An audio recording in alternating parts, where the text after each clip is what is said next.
weren't they? Just right after the movie came out, now a game. So 27 years. Outstanding, outstanding. All right. Oh, wow. We're still soaking this in. We were signing games earlier today, yes. And people come up to us and telling us stuff like, "Oh, we had friends who designed their weddings after a Goofy movie." So it means a whole lot. Oh, including mine. Yes.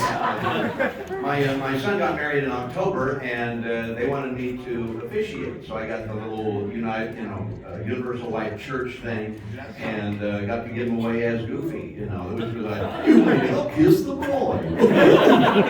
So you're saying, Bill, that tonight, if someone wanted to propose and like lock the deal right now, they could get married by Goofy himself? That's absolutely right. Roll the dice. There's one right in front of you. Oh my goodness.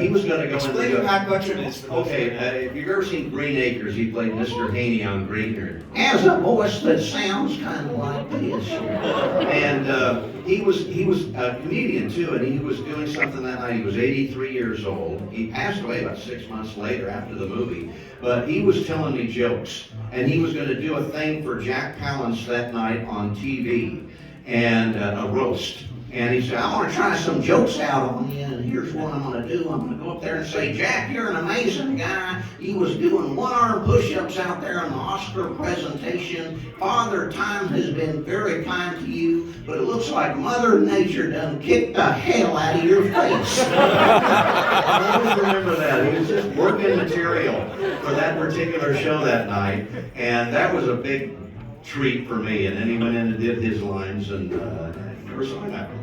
Yeah, indeed. Did you have a question, sir? I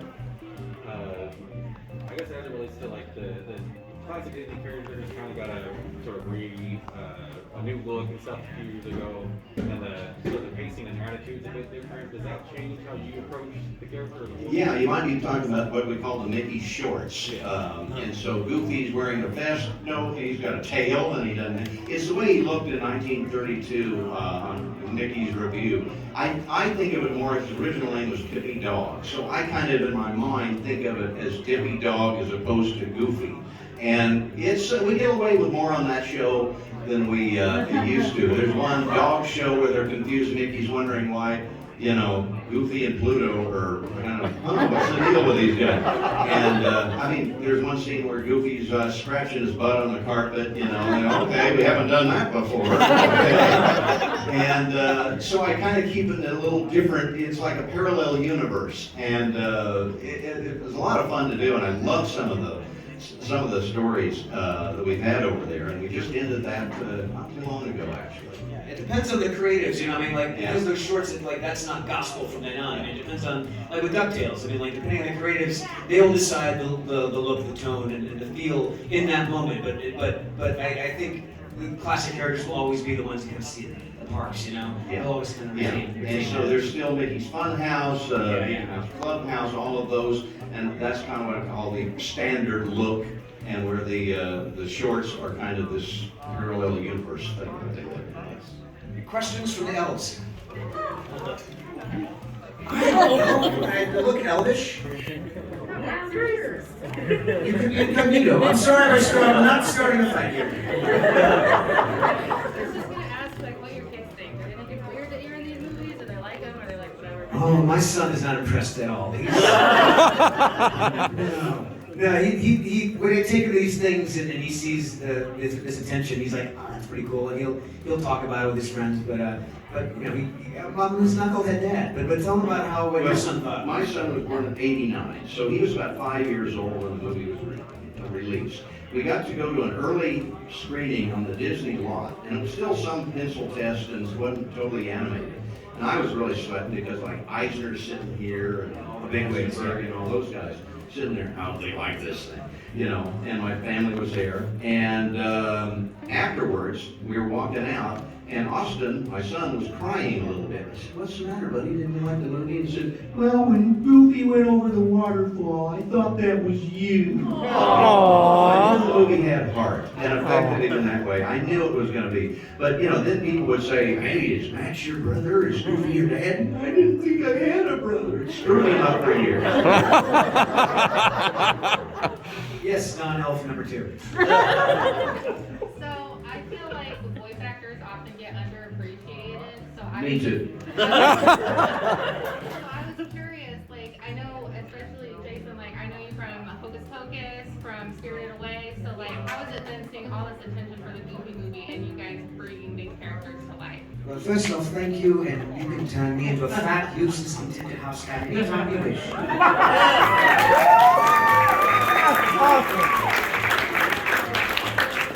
Do you want to address that or me? Go ahead. Like like I said before, it is show business. It's not really show talent. It's sometimes like that.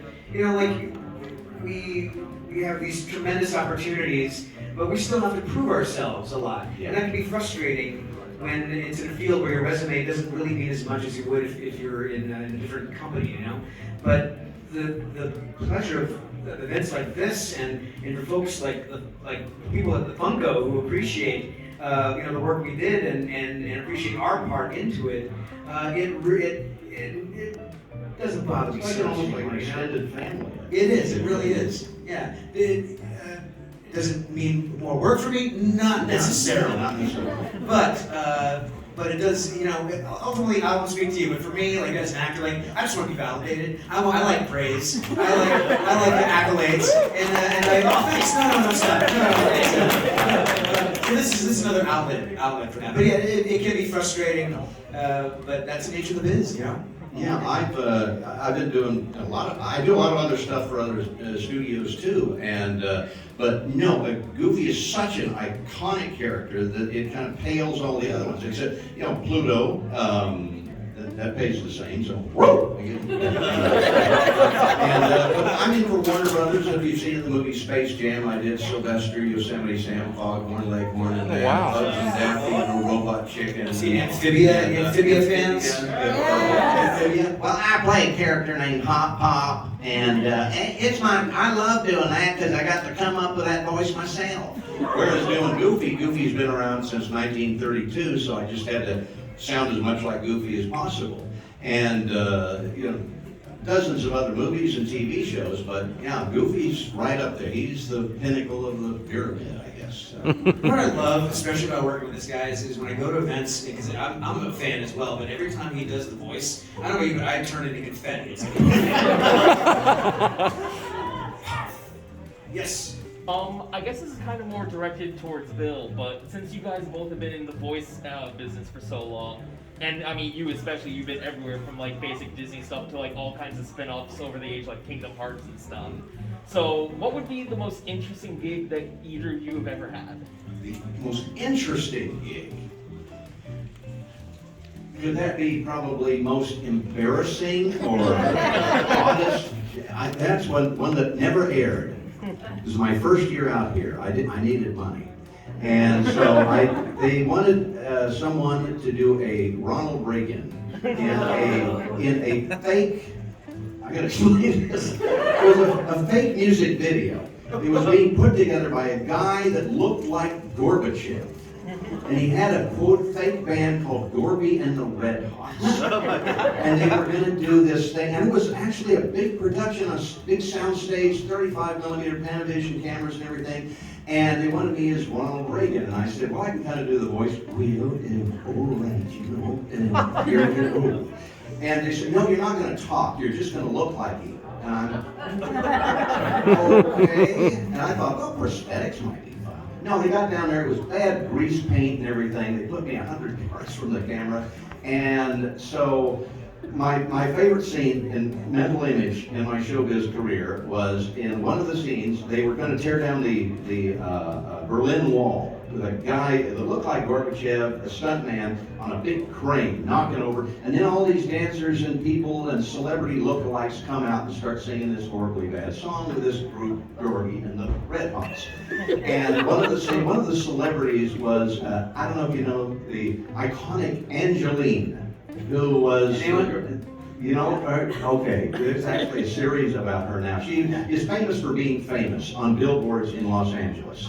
And that, Angeline, yes. So I had to get on my knees, grab her leg, and look lasciviously at Angeline while while they're singing this stupid song with all of the guys that look like the Pope and Sigourney Weaver and others, you know. It was so bad that the guys who were putting up the money fled. They disappeared. They stuck the production company with around $200,000 of unpaid bills. They called all of it. We're going to try and get you your money, which I never got a cent. There's no dailies. I can't find a foot of this film anywhere. But so when I'm on my knees as Ronald Reagan holding Angeline's leg going, Bill, that's that I'm thinking, did I pick the right career? That's probably one of my strangest, memories in show business.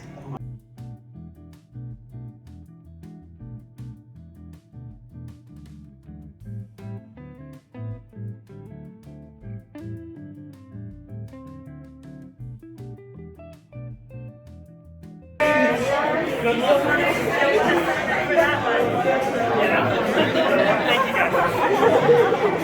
Tired of the game right there.